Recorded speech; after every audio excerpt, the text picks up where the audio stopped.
ચલો અવાજ બંધ. આપણે પક્ષીઓના રહેઠાણ વિશે ભણીશું. શેના વિશે?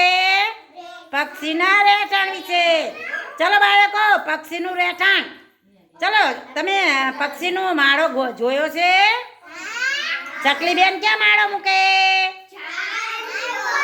ઝાડ ઉપર અથવા ઘરમાં કંઈક પડ્યું હોય માળા મૂકવાના. ત્યારે તો બધા કોઈ બોક્સ મૂકો, એની અંદર માળો મૂકો. એનો માળો કેવો હોય? ચલો બાળકો, કબૂતર ક્યાં માળો મૂકે? ઝાડ ઉપર અથવા કૂવાની અંદર બખોલ હોય ને ત્યાં મૂકે. ચલો બાળકો, કાગડા ભાઈ ક્યાં માળો મૂકે?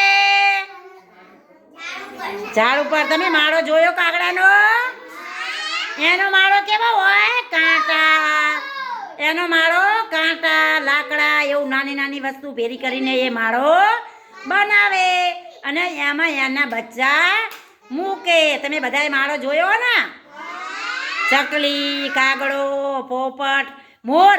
મોર ક્યાં રહે? ખેતરમાં. એ પણ એક સરસ મજાના ઝુંડું હોય ને એની અંદર માળો મૂકે. આપણે મોરનો માળો તો જોયો નથી. જોયો? હા, એ વગડામાં રહે. ચકી બેન તો આપણા આજુબાજુમાં જ હોય. ચલો તાલી પાડો.